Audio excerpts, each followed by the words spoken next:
Aouzu billahi minash shaitanir rajim, bismillahir rahmanir rahim. Pureté et gloire à Allah, exalté soit-il.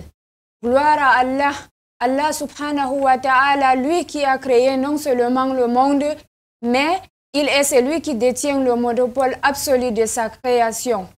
Gloire à Allah, paix et bénédiction d'Allah, exalté soit-il sur son noble prophète, Muhammad, fils d'Abdallah. Que la miséricorde du Très-Haut soit sur toute sa descendance, ses fidèles et honorables compagnons, et sur le reste de ceux qui le suivent et le suivront jusqu'au jour de la rétribution. Fidèles et honorables téléspectateurs de Vitrine de l'Islam, c'est toujours un plaisir pour nous de vous retrouver dans ce cadre d'échange. Vitrine de l'Islam, c'est votre rendez-vous hebdomadaire. Vitrine de l'Islam, c'est la psalmodie du Saint Al-Qur'an al-Karim, l'entretien, mais aussi au cœur de la société.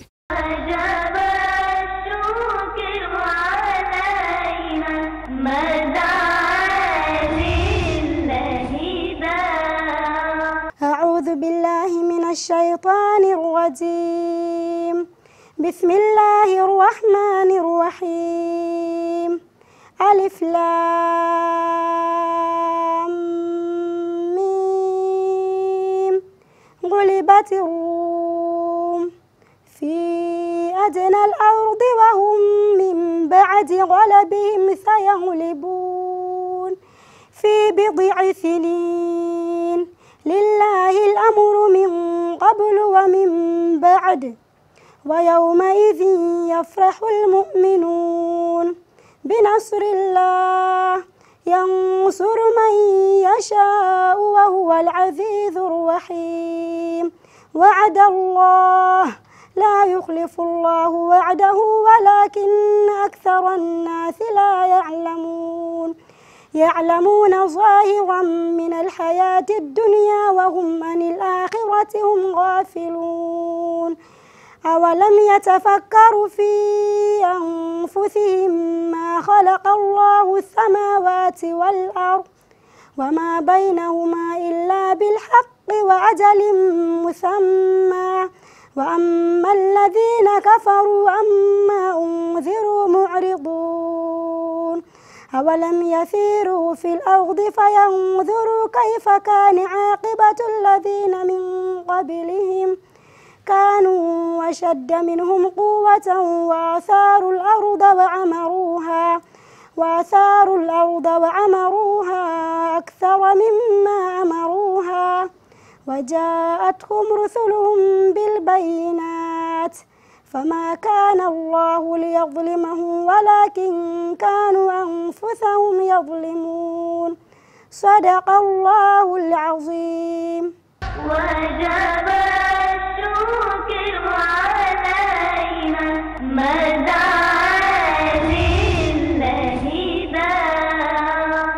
Nous prions le Très-Haut de nous donner longue vie, de mémoriser, d'enseigner et surtout de mettre en pratique ces paroles inégalables.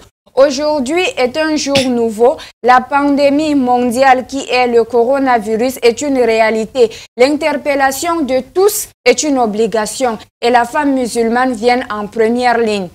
Pour donc décrypter ce sujet, nous avons fait appel à deux invités, deux sœurs qui ne sont pas choisies au hasard. J'ai là à ma droite la sœur Salama, qui est une spécialiste dans le domaine. Elle est étudiante en médecine. Elle fait donc partie de ceux-là qui sont en première ligne face donc à cette pandémie mondiale. Assalamu alaikum wa rahmatullahi wa barakatuh ya ukhti. Bienvenue dans Vitrine de l'Islam. Wa alaikum salam wa rahmatullahi wa barakatuh. C'est un plaisir pour nous de vous accueillir aujourd'hui. À ma gauche, je suis avec la sœur Amina Kalkaba, qui est de la maison, si on peut le dire ainsi. Elle est là aujourd'hui pour nous parler et nous présenter quelques solutions face donc à cette pandémie qui touche la planète tout entière. Assalamu alaikum wa rahmatullahi wa barakatuh ya ukhti. Wa alaikum salam wa rahmatullahi wa barakatuh. Merci donc de répondre à notre invitation. Je sais que les uns et les autres sont impatients de découvrir ce que vous avez préparé pour nous aujourd'hui face à cette épidémie-là qui touche le monde entier en général. C'est moi qui suis honorée de participer aujourd'hui à cette émission qui, Inch'Allah, va nous permettre d'assister notre communauté et de faire comprendre les bonnes manières à adopter face à cette situation-là. Allah nous facilite donc la compréhension et surtout la mise en pratique. Notre sœur Salama, nous allons commencer par vous. Comme je l'ai tantôt dit, nos invités ne sont pas choisis au hasard. La sœur Salama est étudiante en médecine et nous avons quelques points d'ombre. La sœur Salama, que représente le coronavirus pour vous? On a besoin de quelques éclaircissements. A'udhu billahi minash shaitanir rajim. Bismillahir rahmanir rahim. Wassalatu wassalamu ala rasulillah. Wabad, assalamu alaikum wa rahmatullahi wa barakatuh. Avant de répondre à votre question, il faut qu'on se demande d'abord pourquoi on appelle ce virus coronavirus. Le mot coronavirus nous vient du latin virus à couronne, tout simplement parce que ces virus au microscope électronique donnent la forme d'une couronne. Pour revenir à la question, le coronavirus est une famille constituée de plusieurs virus qui attaquent principalement les animaux qui sont des réservoirs et également l'homme. Il faut noter que ce n'est pas aujourd'hui que les coronavirus sont apparus dans le monde. Les coronavirus ont été découverts depuis 1960 et le monde entier a connu 3 principales pandémies liées au coronavirus, notamment celle des années 2002-2003 du SARS-CoV-1 apparu en Chine. Deuxième type de coronavirus apparu dans les années 2012-2014 au Moyen-Orient, notamment en Arabie Saoudite. Et le troisième qui est d'actualité, qui est le SARS-2, communément appelé COVID-19. À vous écouter donc la sœur Salama, coronavirus n'est pas une nouveauté? Oui, c'est pas une nouveauté en fait, mais le COVID-19 est une souche des coronavirus due à la mutation des coronavirus. Donc, c'est une nouvelle variété de coronavirus qui est apparue dans le monde, notamment à la fin de 2019.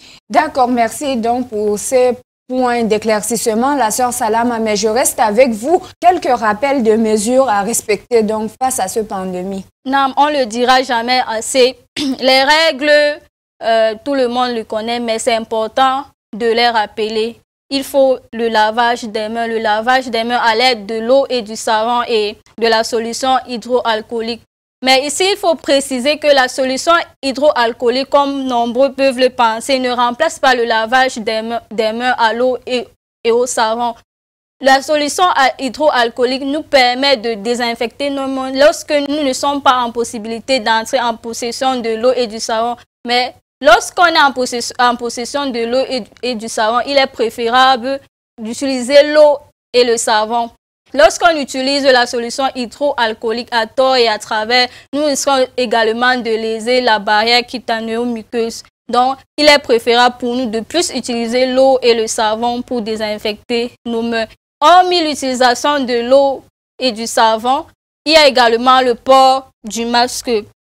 Mais ce port de masque aussi répond à plusieurs exigences. Notamment, il faut se rassurer que le masque couvre le nez et la bouche et qu'il est adapté à notre visage. Et lorsqu'on veut manipuler ce masque, il faut qu'on l'utilise la corde et non pas en touchant la déventure du masque parce qu'on risque également de transporter d'autres germes en touchant la déventure du masque. Et lorsqu'on touche le masque avec nos mains, il faut aller directement laver nos mains. Et après l'utilisation de ce masque, il faut qu'on le jette immédiatement à la poubelle. C'est tout un art, la sœur Salama, l'utilisation des masques, le lavage de mains. Ce n'est pas comme on le pense, donc. Bien évidemment, si on veut se protéger, il faut qu'on respecte toutes les règles qui sont liées à ces mesures de prévention. Hormis l'utilisation du masque, il faut également veiller à tousser ou à éternuer dans le creux de notre coude pour empêcher la propagation du virus. Parce que lorsqu'on tousse ou on éternue, le virus est contenu dans les gouttelettes qu'on va émettre à l'extérieur et c'est par là que la propagation du virus se fait. Merci la sœur Salama, qu'Allah subhanahu wa ta'ala vous récompense pour ces éclaircissements. Je passe donc la parole à la sœur Amina. Comme je l'ai rappelé, la sœur Salama est étudiante en médecine dont elle donne surtout des points très calés, très techniques. beaucoup plus cadré sur des mesures sanitaires. La sœur Amina, moi je m'en vais comme ça vous poser la question. La femme musulmane est-elle interpellée dans ce combat? Automatiquement, aujourd'hui, je pense que tout le monde est interpellé. Le coronavirus ne connaît pas de frontières. La preuve en est qu'il est parti de la Chine et aujourd'hui il est dans tous les pays, sans papier, sans visa, mais il se promène un peu partout. Et il y a encore quelques semaines, on ne se sentait pas concerné. Il y a même des gens qui ont dit que c'est un virus des Chinois, mais finalement c'est le virus mondial. Donc je pense que tout le monde est concerné, et en particulier les femmes, parce qu'elles s'occupent principalement de tout ce qui est ménage et de la maison. La femme musulmane est donc en première ligne. Elle est donc la maîtresse de la maison. C'est elle qui doit veiller au strict hygiène de tous. C'est ce que notre sœur Amina Kalkaba vient là de nous évoquer. La sœur Amina, à vous écouter, donc l'interpellation de la femme musulmane est de taille ici. Dites-nous donc quelles sont les actions concrètes qu'elle doit mener au quotidien contre cette pandémie. Déjà, il faut dire que le travail d'une femme musulmane qui est une mère au foyer, c'est-à-dire qu'une femme qui a des enfants, son activité passe peut-être de 10 heures à 24 heures. Aujourd'hui, on a tout le monde à la maison et il faut vraiment redoubler de vigilance pour respecter toutes les mesures qui sont édictées. C'est vrai qu'on a l'habitude de demander aux enfants de se laver les mains. On a l'habitude de contrôler un certain minimum d'hygiène dans la maison, mais aujourd'hui, il faut vraiment mettre le paquet. Donc, la femme musulmane doit veiller à ce que dans sa maison, les choses se passent de la meilleure des manières. C'est-à-dire qu'il faut pousser les enfants à se laver les mains, mais à se les laver correctement. Je le dis depuis quelque temps déjà, je croyais que je savais laver mes mains, mais après quelques vidéos dues à cette actualité, je me suis rendu compte qu'on ne se lave pas souvent correctement les mains. On le fait assez rapidement et puis on est parti. Quand on va à l'hôpital, on voit comment les médecins se lavent les mains, à bien frotter, revenir dessus, frotter en haut, dans les ongles, etc. Ils prennent au moins 20 secondes à 30 secondes pour se laver les mains. C'est de cette façon-là qu'il faut se laver les mains pour éviter d'avoir des microbes qui restent sur les mains. Donc, il faut insister. C'est toute une nouvelle façon de vivre, quoi. Et il faut les apprendre aux enfants. Ça dépend aussi des femmes qui travaillent. S'il y a des femmes qui travaillent, il y en a qui font le télétravail, qui sont obligées de travailler à partir de chez elles. Mais là aussi, les conditions deviennent vraiment de plus en plus difficiles. Il va falloir mettre un certain ordre. C'est-à-dire qu'on doit vraiment être en alerte maximale. On a également le souci du personnel de maison. On a une nounou qui vient là, il y a un cuisinier ou bien quelqu'un qui vient laver les habits. C'est des gens qu'il faut prendre en considération et veiller au maximum à ce que ces personnes-là aussi respectent les consignes. Parce que si nous, on ne sort pas pour éviter d'être contaminés par le virus, les gens qui viennent chez nous peuvent nous apporter le virus. Il va falloir faire attention à leurs chaussures, à comment ils se désinfectent les mains, etc. avant de rentrer, et également à comment ils gèrent tout ce qui est autour de la maison. Donc, la femme musulmane doit être vraiment, vraiment en alerte maximale pour gérer tout ça. Merci donc la sœur Amina Kalkaba. Vous faites donc appel à toutes les dames d'être plus vigilantes en cette période de pandémie. Avant donc de revenir à nos deux invités, nous allons marquer notre premier arrêt.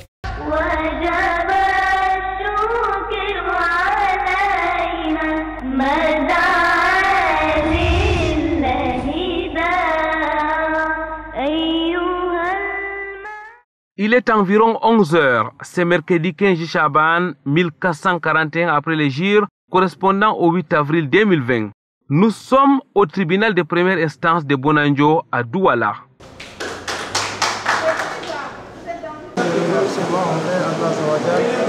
a facilité ma nomination en tant qu'officier d'état civil au centre secondaire de l'aéroport.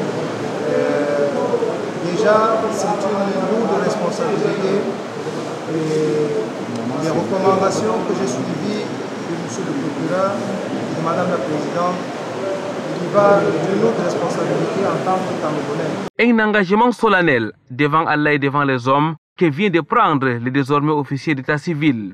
Un geste lourd de sens pour Sa Majesté Abdoulaye Fadil, chef du quartier de Newton Aéroport 1. Je me dois le devoir de travailler avec transparence, prévoyance, parce qu'actuellement, je suis aussi un modèle pour nos jeunes frères de la communauté musulmane, alors je dois savoir que le fardeau est lourd. Donc je dois prêcher par l'exemple, copier le bon exemple de notre prophète sallallahu alayhi wa sallam, afin que le nom de l'islam soit passé. Voilà les impressions que j'ai. C'est pour nous une responsabilité que j'ai pris la décision et je dois vraiment en être digne. Sentiment de satisfaction. Vous savez, Abdoulaye, c'est un jeune très dynamique, c'est un chef de 3e degré, de savoir accompagner d'abord la chefferie. Et comme si on savait qu'il est un jeune dynamique. Et vous savez, c'est une responsabilité lourde qu'il vient de prêter le serment. Que nous sommes tous dans ce même responsabilité pour faire un acte de naissance ou acte de mariage. Acte de décès qu'on ne parle pas beaucoup. Pour la circonstance, plusieurs autorités religieuses, traditionnelles et les élites ont fait les déplacements. Ceci dans le respect des instructions liées au Covid-19. Une marque de confiance et de soutien aux jeunes officiers d'état civil secondaire. Des invités qui ne cachent pas les satisfactions. C'est un sentiment de joie et de satisfaction qui nous anime. La joie parce que celui qui est devenu aujourd'hui officier d'état civil, c'est quelqu'un qui a battu un travail énorme dans le cadre de sa casquette de chef de quartier de Newton Aéroport 1. Et un sentiment de satisfaction parce qu'aujourd'hui nous savons la situation à laquelle fait face les populations concernant les actes civils. Et c'est un retour d'ascenseur pour nous des pouvoirs publics pour ce poste que vient d'avoir notre frère et nous prions qu'Allah l'assiste pour cela. Abdoulaye Fadil remplace ainsi son défunt père, Sa Majesté Bouba Abakoura, qu'Allah lui accorde son paradis. Et depuis son rappel vers Allah, la grande population de Newton Aéroport était en attente de cet acte. Un acte qui leur permettra désormais de se faire établir les actes de naissance, des mariages et autres sur place. Un véritable ouf de soulagement. Qu'Allah soit loué.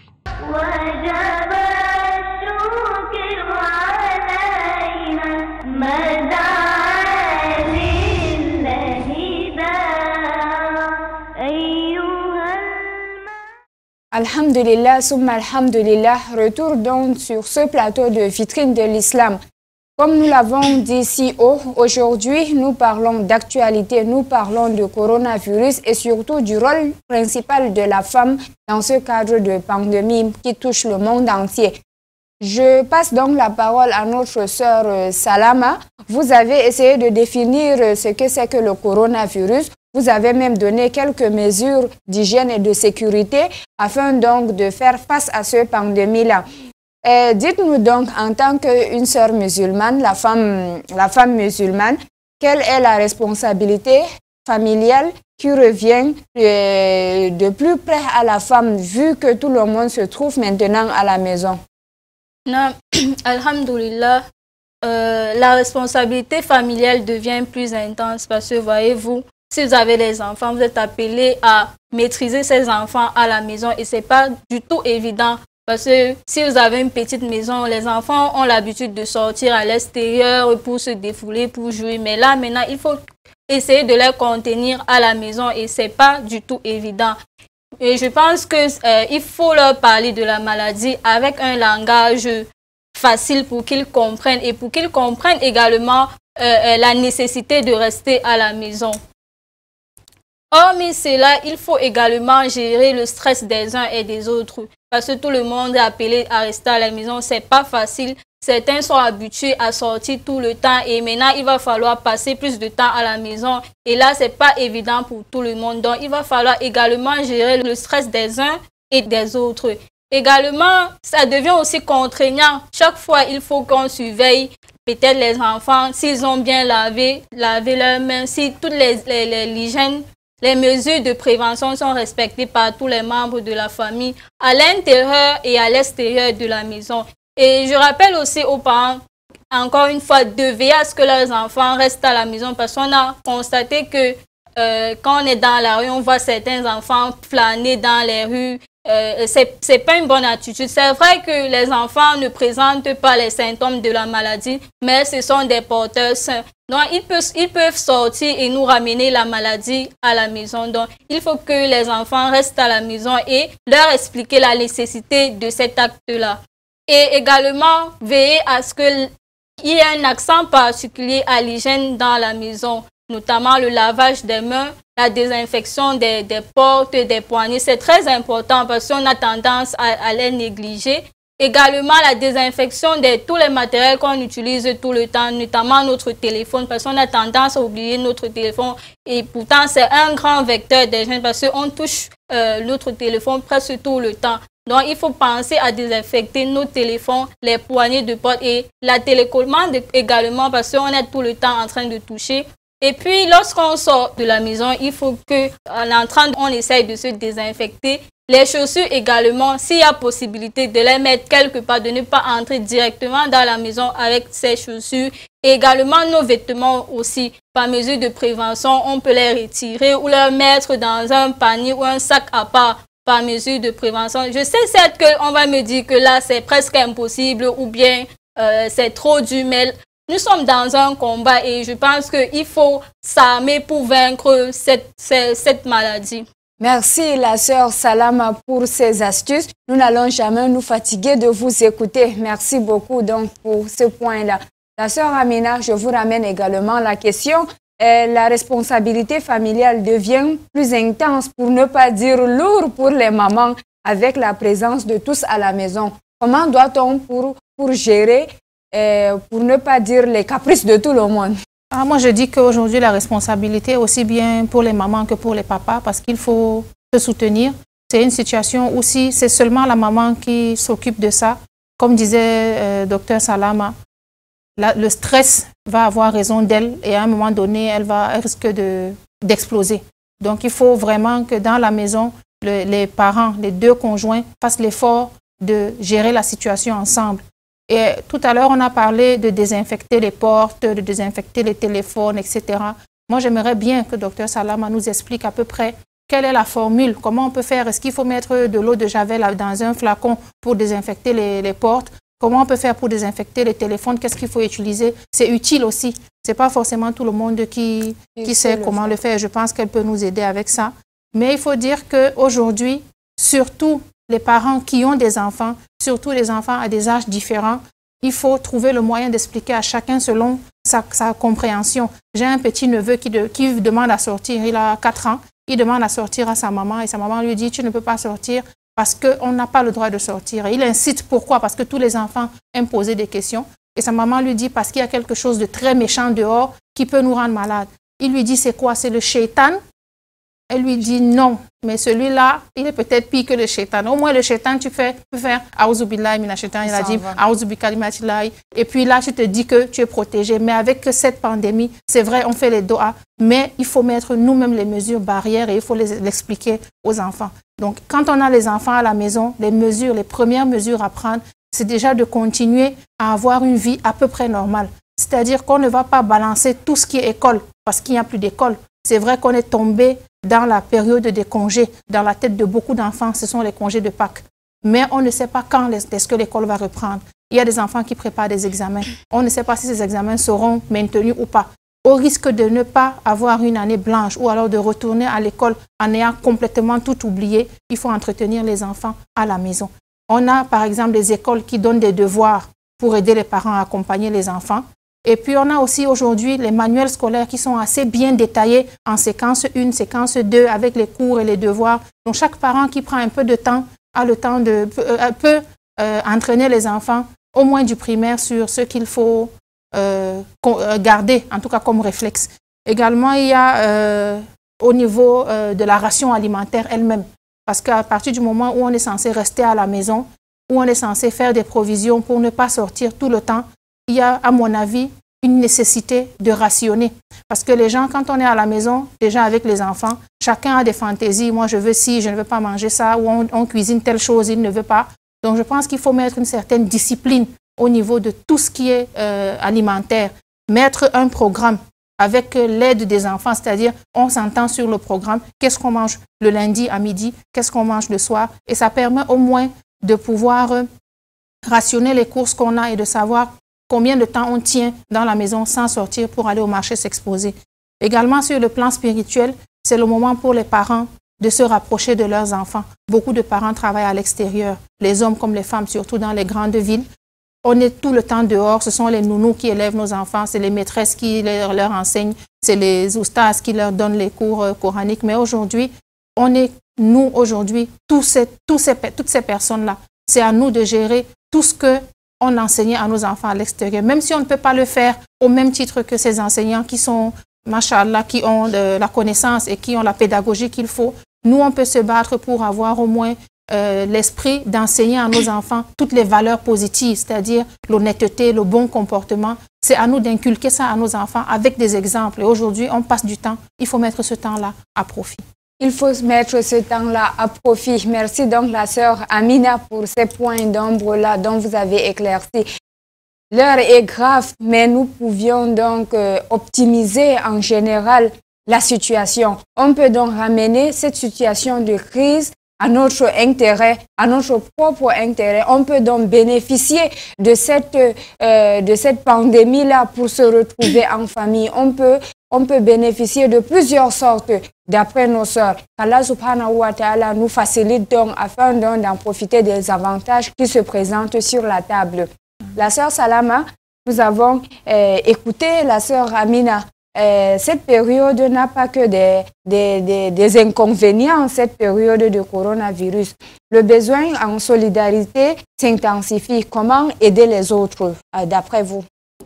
Non, pour aider les autres, contrairement à beaucoup le pensent, aider son prochain ne veut pas dire seulement sortir quelque chose de matériel pour lui remettre.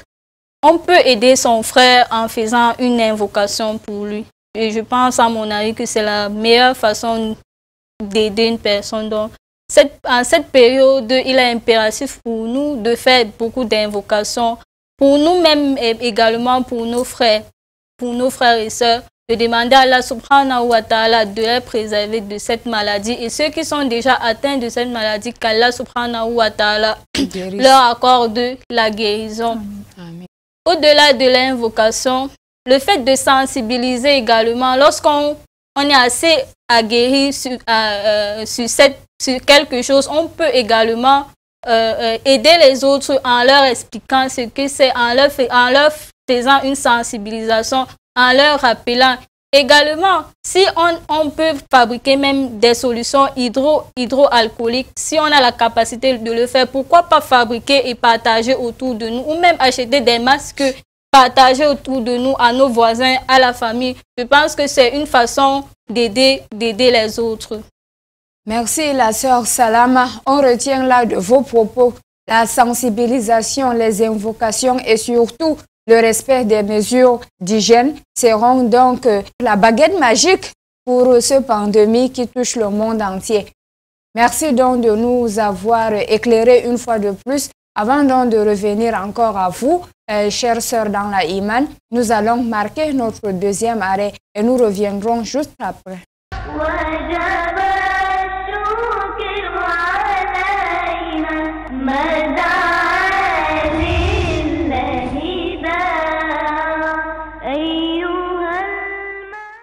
Chers frères et sœurs, la situation du coronavirus est assez embarrassante. Le virus est entré dans notre communauté, dans notre pays, et c'est un fait réel. Nous comprenons les uns et les autres qui veulent insister à observer, à continuer à observer les prières en congrégation dans la mosquée, mais c'est un danger qui nous concerne et qui concerne tous les autres. Donc, lorsque vous voulez continuer à faire les prières dans les mosquées, nous savons que c'est de votre droit, mais sachez que cette fois-ci, il est de droit de sauver la vie. L'islam, de tout temps, a pour objectif la sauvegarde de la vie humaine. Donc, faisons tout pour barrer la route à ce virus. Et pour le faire, il faudrait qu'on se confine. Vraiment, acceptons pour le moment, ce n'est pas pour définitivement, mais pour une période, faisons les prières chez nous et conseillons les uns et les autres à observer les mesures qui ont été prises d'abord par le messager d'Allah qui nous a imposé ou conseillé le confinement, les mesures qui ont été prises par l'OMS qui nous conseille la tenue de la salubrité et les mesures qui ont été prises par le gouvernement de la République du Cameroun. Ça, c'est important pour nous-mêmes et pour les autres. Et on peut se dire aujourd'hui, oui, si je meurs, c'est Allah qui l'aura voulu. Mais si on est la courroie de transmission du mal vers les autres, si on est la source ou bien le vecteur du malheur pour les autres, qu'est-ce qu'on dira devant Allah? Celui qui tue une personne, qui est le responsable de la mort d'une personne, il est considéré comme s'il avait tué toute l'humanité. Mais celui qui sauve la vie d'une personne, Allah l'a dit, il est considéré comme s'il avait sauvé l'humanité. Cherchons à sauver notre communauté et à sauver notre pays. Donc je salue toute la population. Je reviens sur le coronavirus pour dire que c'est une réalité, c'est une catastrophe, c'est une pandémie. Il faut que tout le monde maintenant prenne conscience. Donc c'est un ennemi commun pour tout le monde, pour les riches, pour les pauvres, pour les connaisseurs et autres. Donc c'est une pandémie pour tout le monde qui peut prendre tout le monde. Donc ce que je veux conseiller à la population maintenant, c'est les mesures préventives. Il vaut mieux que ça ne nous arrive pas. Toutes les mesures qu'on a citées jusqu'ici, il faut les appliquer. À savoir se laver les mains au moins 2 à 3 ou 4 fois par jour avec du savon simple, se laver les mains régulièrement, éviter les endroits touffus, éviter les endroits de masse, donc créer au moins la distance d'1 mètre avec son individu, porter les masques pour le personnel soignant et autres là. Donc vous portez les masques parce qu'en fait, il se peut que vous pouvez être un porteur asymptomatique et que vous pouvez transmettre la maladie à d'autres personnes sans savoir, sans même savoir que vous êtes même malade. Donc je conseille, si vous voulez aller dans des endroits touffus, vous portez le masque, à l'hôpital vous le portez. Et il faut aussi conscientiser toute la famille de rester beaucoup plus à la maison si on n'est pas obligé de sortir. Sortir quand c'est nécessaire. Ensemble, on peut combattre. Ensemble, on peut barrer la route au Covid-19.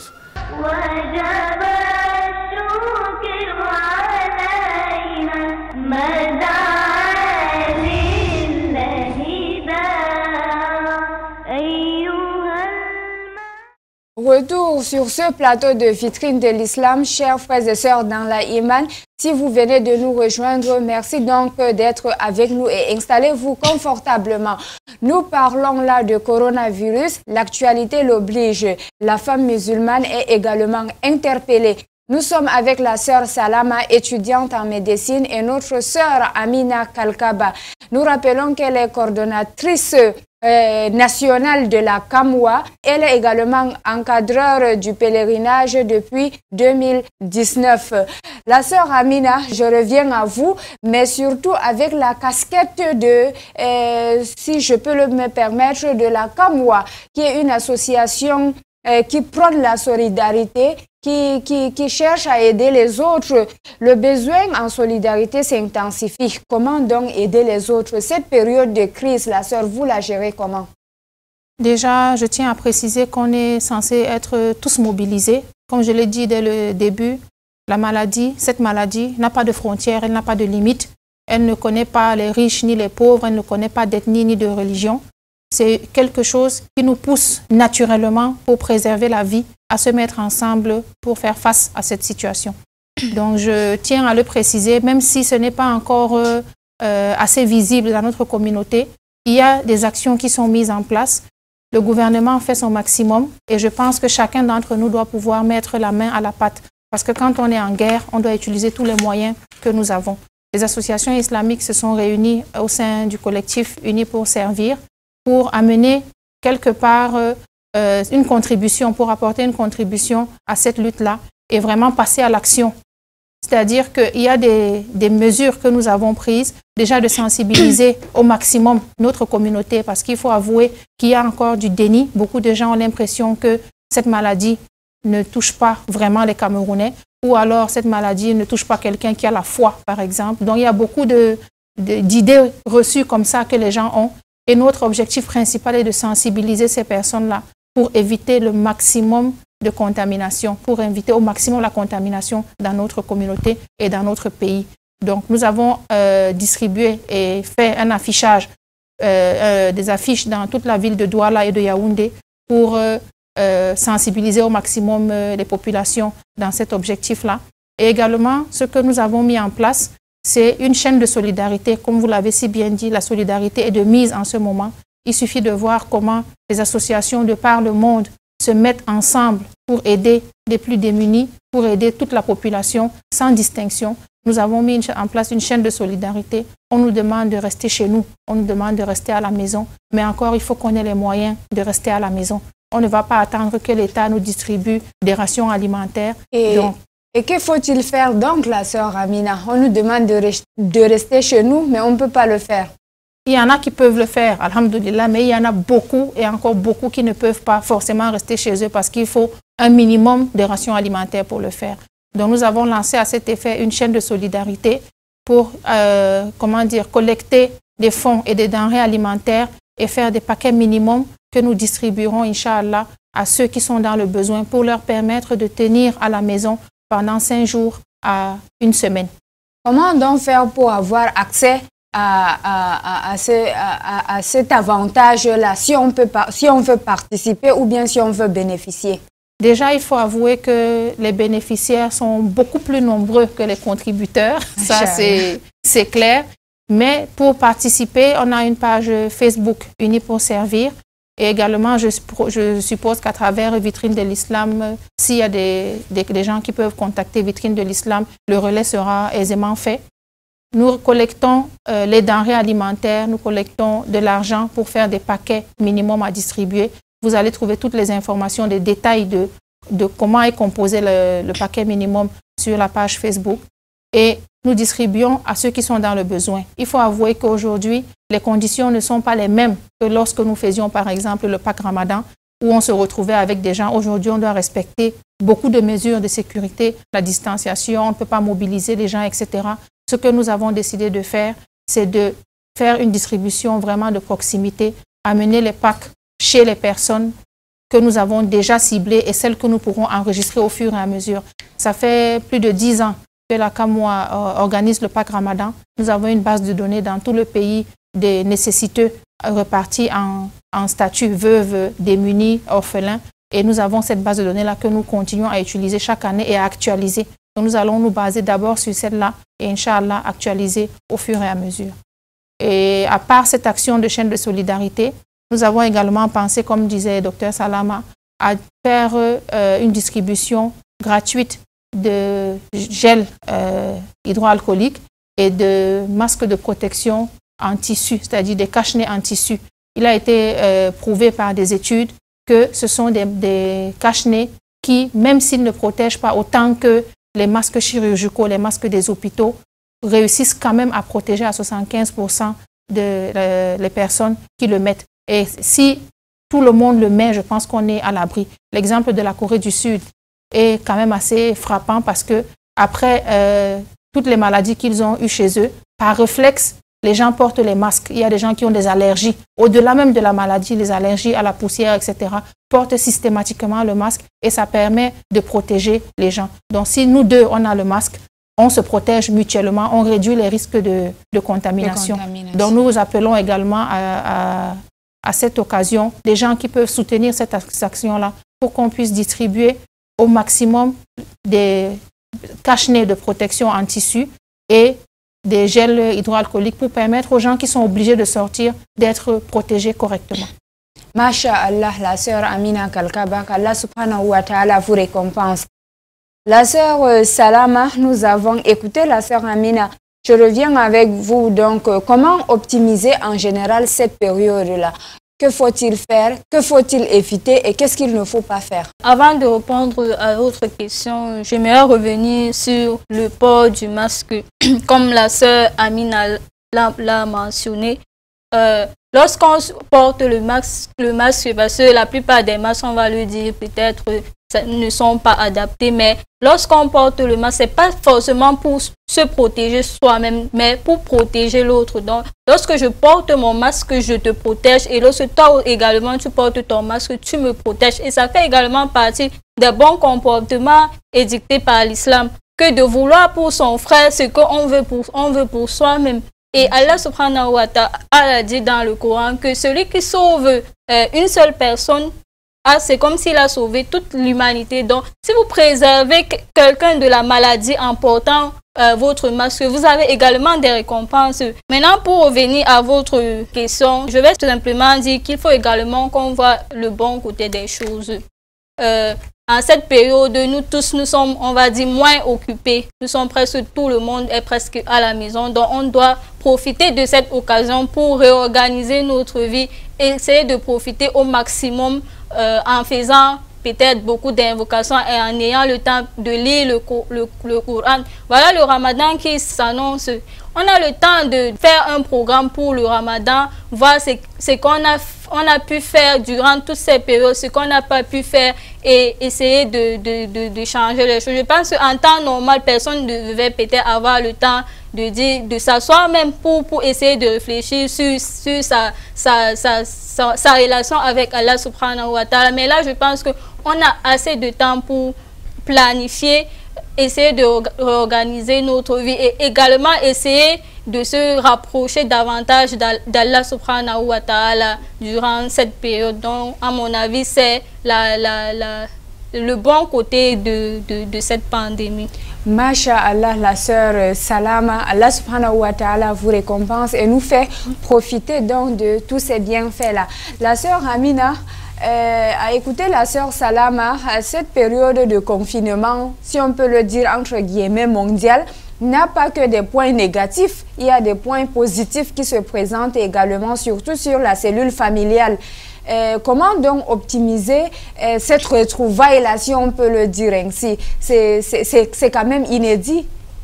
Oui, déjà, il faut dire que c'est une situation vraiment, vraiment inédite.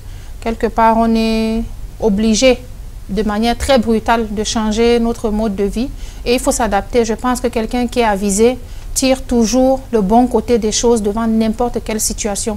C'est cette faculté qui nous permet de continuer à vivre en étant à peu près serein. Parce que si on flanche à chaque situation difficile, on ne pourra pas avancer et ce n'est pas à nous de décider ce qui nous arrive. On est censé gérer la situation de notre mieux et d'accepter ce qui vient.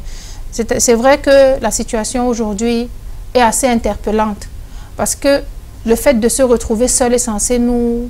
Je dis seul parce qu'on n'a pas le temps, par exemple, d'aller discuter avec ses amis, d'aller à un indéri, d'aller à certaines cérémonies, genre de s'amuser et de vivre comme si on était revenu dans le dunya, en fait. Ouais. Souvent on oublie. On est embarqué dans ce qu'on est en train de faire. On fait des projets pour 10 ans, pour 5 ans, pour 6. Mais maintenant, je pense qu'une prise de conscience personnelle nous remet en place les choses essentielles. Et c'est le moment pour nous, parce qu'aujourd'hui, on ne sait pas. Et ça, je le dis vraiment, c'est assez grave qu'on ne sait pas quel impact cette situation aura sur nos proches et sur nous-mêmes. À l'heure où je vous parle, j'ai un ami qui est malade du Covid-19. Souvent, on a l'impression que ça concerne les autres, c'est loin. Mais c'est un jeune bénévole qui a travaillé avec nous dans le cadre du CAMEX à Yaoundé. Il a récemment été recruté à l'aéroport de Yaoundé pour travailler là-bas. Et il a traité le vol du 17 mars dernier, le dernier vol d'ailleurs qui est venu dans notre pays. Et quelques temps après, il a eu les symptômes. Le premier réflexe qu'il a eu, c'était d'appeler le numéro vert. Et il a été conduit directement au centre Jameau, où il est pris en charge. Et alhamdoulilah, on discute avec lui sur Internet, on discute avec lui régulièrement. C'est quelqu'un qui a pris la mesure des choses. Et aujourd'hui, le plus important, c'est d'améliorer nos relations avec nos proches, d'éviter des querelles inutiles. Parce que souvent, on s'engueule pour rien, on ne se parle plus, etc. Mais maintenant, c'est le cas de comprendre les choses et de savoir que la situation peut basculer à n'importe quel moment. Même avant, c'était le cas. Mais aujourd'hui, c'est encore plus clair pour nous. Donc, il faut qu'on prenne la mesure des choses, qu'on profite au maximum de nos proches, qu'on profite au maximum d'améliorer nos relations, non seulement avec notre Créateur, mais avec les gens qui sont autour de nous. Et je pense que le moment est propice. Le moment est propice, mais l'organisation est donc la clé de la réussite, la sœur Amina, pour s'en sortir. Oui, c'est vrai qu'on a été complètement bousculé dans cette nouvelle vie. Du jour au lendemain, à 17 h, on nous a annoncé les mesures et puis le lendemain, les enfants ne vont plus à l'école. Donc, on n'a pas eu le temps de comprendre, de s'organiser. D'habitude, on a tendance à faire un programme, à réfléchir comment on va faire ci ou ça. Mais là, on était obligé, en même temps qu'on vit la situation, d'organiser. Donc, on va essayer de s'ajuster. On va essayer de maladroitement au départ, mais Inch'Allah, on va trouver un équilibre. Et je pense qu'il sera assez bénéfique pour nous après le coronavirus. On aura des réflexes qui seront très bénéfiques parce qu'on va conserver, Inch'Allah, ces mesures d'hygiène. On va conserver une certaine distanciation entre nous parce qu'il y a quand même, il faut quand même avouer que les gens sont, je veux dire, souvent il n'y a pas de limite. Quand on discute avec les gens, il y en a qui parlent en vous touchant n'importe comment. Je pense que tout ça, c'est des éléments qui vont nous permettre d'avoir une meilleure vie, Inch'Allah, après le corona. Mais jusqu'à présent, je pense que les gens essayent, chacun comme il peut, de s'organiser en même temps qu'il vit la situation. Qu'Allah nous facilite tous. Amin, la sœur Amina. Pour moi, je dirais que l'islam avait déjà mis ces règles-là, que les êtres se sont entêtés donc à enfreindre. La sœur Amina, quand on nous demande de porter le masque, on portait avant le niqab, c'est une protection. Le fait de laver les mains, les règles d'hygiène sont toujours les règles qui sont toujours prônées en Surtout islam. qu'on fait les ablutions 5 fois par jour. La distance qu'on demande entre les gens, tout ça n'est pas donc nouveau pour nous. Avant donc de partir, nous allons prendre votre mot de fin. Je m'adresse donc à vous, la sœur Salama. Alhamdulillah, j'aimerais tout simplement dire à tous ceux que nous suivent de ne pas céder à la panique. Certes, la situation est grave, mais gardons notre calme et remettons-nous à Allah subhanahu wa ta'ala, d'éviter de stresser et de confondre également les symptômes. Parce que voyez, il y a des gens qui se lèvent à 2 h du matin parce qu'ils ont une petite toux, faire paniquer tout le monde, le voisinage, en pensant qu'ils ont le coronavirus.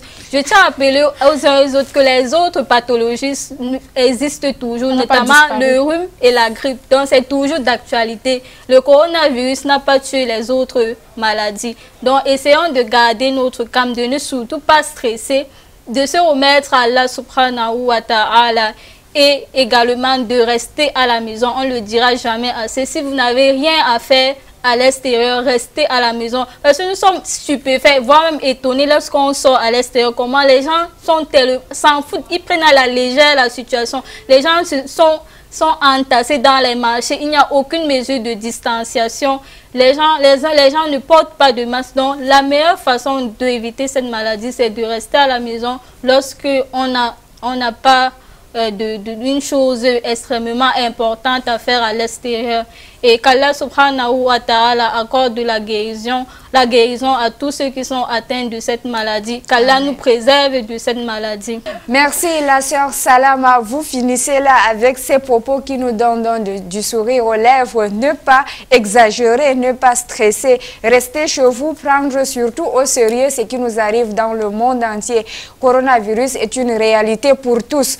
Nous sommes donc interpellés surtout à respecter les règles d'hygiène. La sœur Amina, je vais prendre votre mot de fin avant donc de clôturer cet entretien, Inch'Allah. Moi, je souhaite partager avec les téléspectateurs et tout le monde autour de nous qu'il faut premièrement éviter de partager tout et n'importe quoi sur Internet parce que c'est ça qui crée en première ligne la psychose. Et c'est assez grave.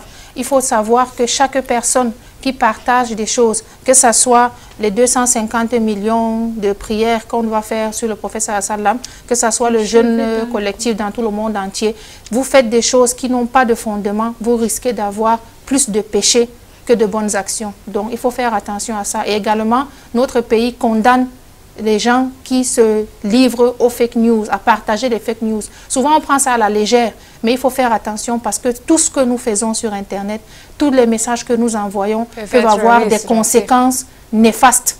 Donc, nous n'envoyons pas ce qui ne nous concerne pas. Moi, je suis une mère au foyer, je partage des recettes. Je ne suis pas docteur, je ne suis pas du ministère de la Santé, je ne partage pas les chiffres qui ne me concernent pas. Donc, je veux dire, il faut vraiment que les gens soient assez responsables pour ça. Et deuxièmement, je tiens à rappeler à tout le monde qu'il faut éviter de perdre son temps à des occupations inutiles. On le dit souvent pendant le ramadan, quand les gens jeûnent, ils ont l'impression qu'ils doivent passer la journée à regarder la télé. Aujourd'hui, on est à la maison. Essayons d'avoir des occupations utiles pour nous-mêmes et pour nos proches. Qu'Allah nous facilite, qu'Allah récompense tous ceux qui œuvrent pour que cette pandémie cesse dans le monde entier et qu'Allah accorde la guérison à ceux qui sont malades, qu'Allah nous accorde le succès face à cette maladie. Merci à vous la sœur Amina et nous disons d'abord Amin à toutes vos invocations. Il faut être responsable, éviter la psychose et surtout l'innovation face aux réseaux sociaux. La sœur nous a si bien cité ces points-là. Frères et sœurs dans la Iman, permettez-nous de vous remercier d'avoir partagé avec nous cet instant d'adoration.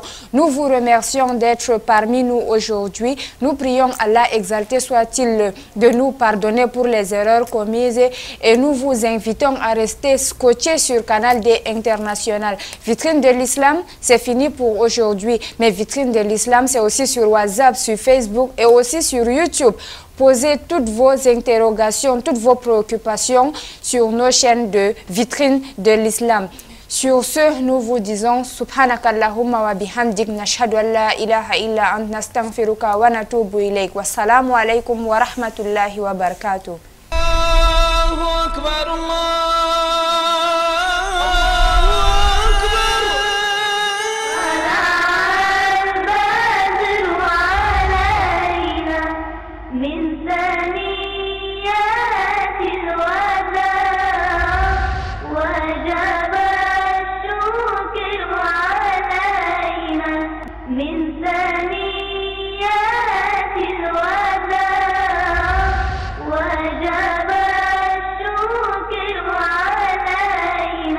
Mada